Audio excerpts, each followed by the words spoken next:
soy Paolo Pellegrino, soy médico, psicoterapeuta y profesor en la Universidad Campus Biomédico de Roma.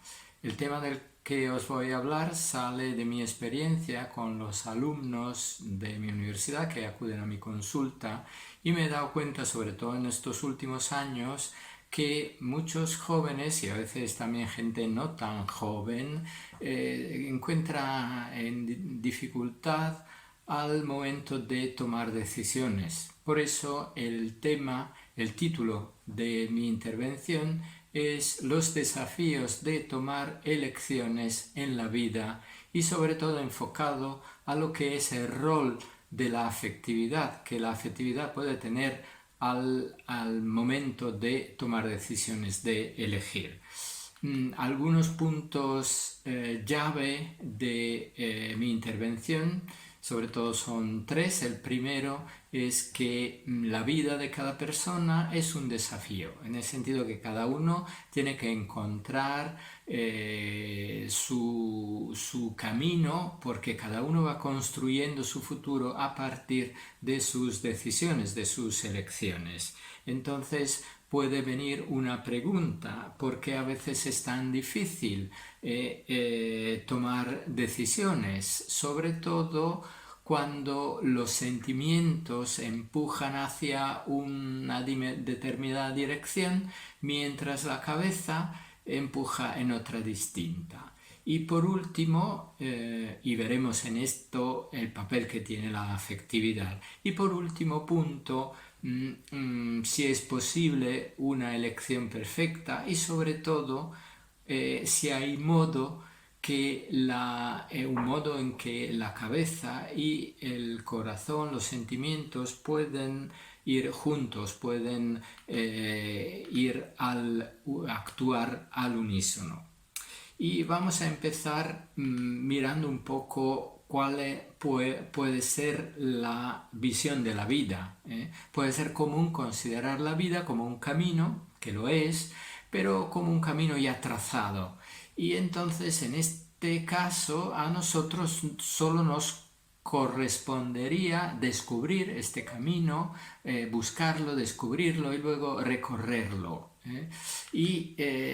Pero está claro que en esta perspectiva nuestro papel sería bastante limitado, porque alguien ha elegido por nosotros, para decirlo así. Nosotros solo tendríamos que encontrar este camino, pero que ya alguien ha trazado para nosotros.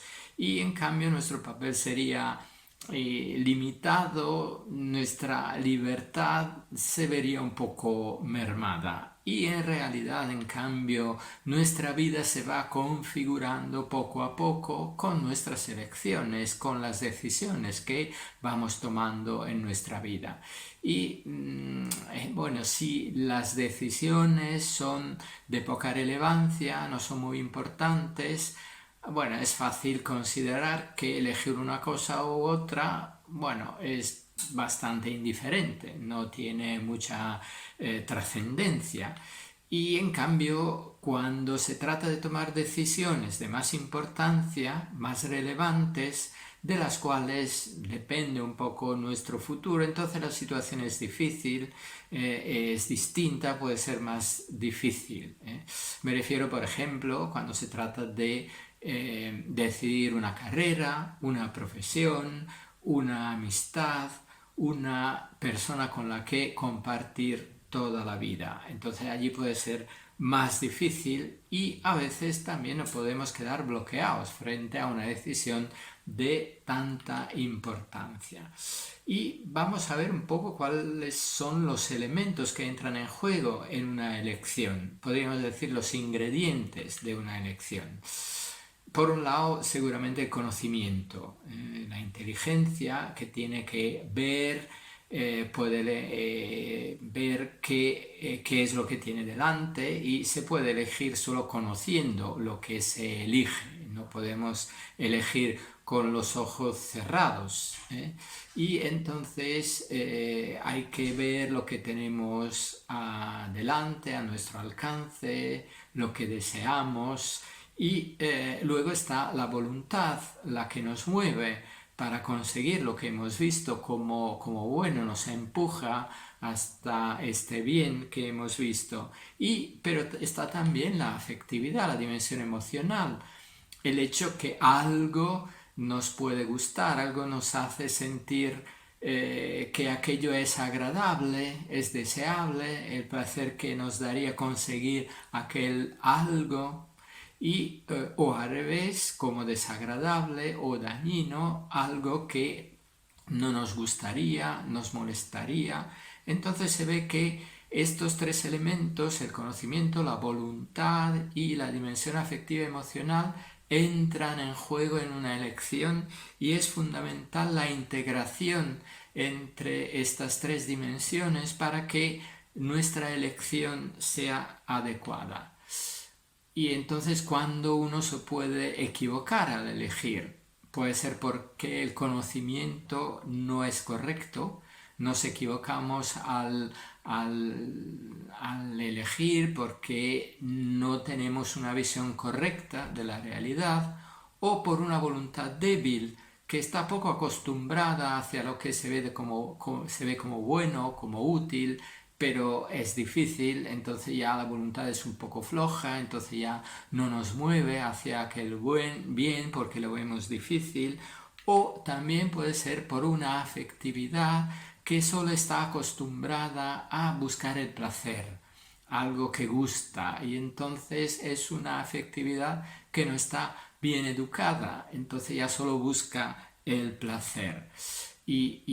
Pero me parece importante subrayar que lo que acabo de decir no significa que el placer sea algo malo o algo que no hay que buscar, sino simplemente que el placer por sí mismo no puede ser el único criterio de nuestras elecciones. Ya veremos un poco por qué es así, por qué no puede ser el único. Porque cuando tenemos que elegir, a veces la dificultad está en el hecho que hay como una disonancia entre lo cognitivo y lo emocional, una disonancia cognitivo-emocional, así como si la dimensión cognitiva y la dimensión emocional no suenan la misma armonía. ¿Y esto qué quiere decir? Que frente a una decisión importante que tenemos que tomar en nuestra vida, podemos encontrarnos ante una disyuntiva. Por un lado, la cabeza, la inteligencia, nos indica un camino que parece interesante, parece útil, que sería bueno seguir, aunque complicado o difícil de conseguir. Pero por otro lado, las emociones, los sentimientos no nos siguen, no acaban de ver como atractivo y placentero aquel mismo camino. Entonces, en esta disyuntiva, claro, puede ser muy difícil tomar una decisión, que casi parece imposible, y puede ser muy fácil quedarse bloqueado. ¿Y dónde está, por lo tanto, la dificultad?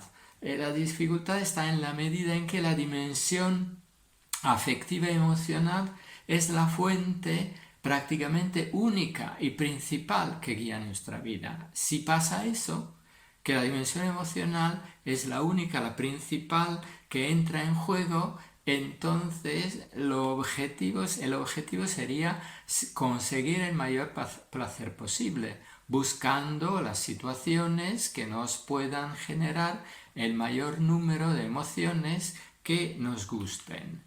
Y entonces nos puede atraer la elección que imaginamos nos pueda procurar más placer. Entonces, fundamentales llegan a ser las emociones, pero ya sabemos, porque lo experimentamos, que las emociones no son estables, y lo que nos puede atraer en un momento puede dejar de atraernos dentro de un tiempo más o menos largo. Y entonces lo que se ha elegido nos podría resultar de alguna forma equivocado o no del todo adecuado. Y me viene ahora a la cabeza una chica muy lista muy inteligente que eligió como carrera filosofía porque le gustaba, porque le había traído mucho, le había emocionado mucho en el bachillerato, entonces estaba convencida que, claro, le hubiera gustado mucho seguir este camino, pero claro, empezando la universidad ya se ha dado cuenta que algunas asignaturas eran muy difíciles, ya la idea de la perspectiva de trabajo que podría encontrar ya no la emocionaba tanto, entonces ha entrado en crisis. Entonces ya no me atrae, ya no me gusta, ya quiero cambiar de carrera, ya acabo con esto. Entonces una situación muy difícil en la que ponía en duda lo que había elegido. Y claro, esta forma de vivir en la que la emoción tiene un papel fundamental es una forma de vivir que podríamos llamar emocional.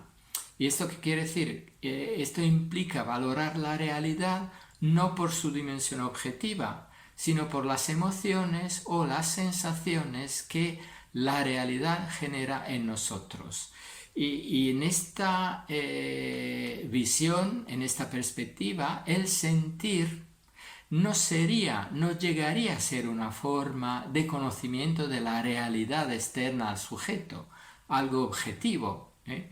No es algo que toco, algo que tiene una forma, que tiene una dimensión, algo objetivo, sino el sentir sería más bien cómo yo me siento, lo que aquella realidad provoca en mí, o sea, las emociones que aquella realidad genera en mí. Entonces los sentimientos no son una forma de acceso a la realidad externa, sino más bien cómo yo me siento frente a aquella dimensión. Entonces, en esta perspectiva, las emociones, lo que yo siento, llega a ser la única, casi única forma en la que yo leo e interpreto la realidad.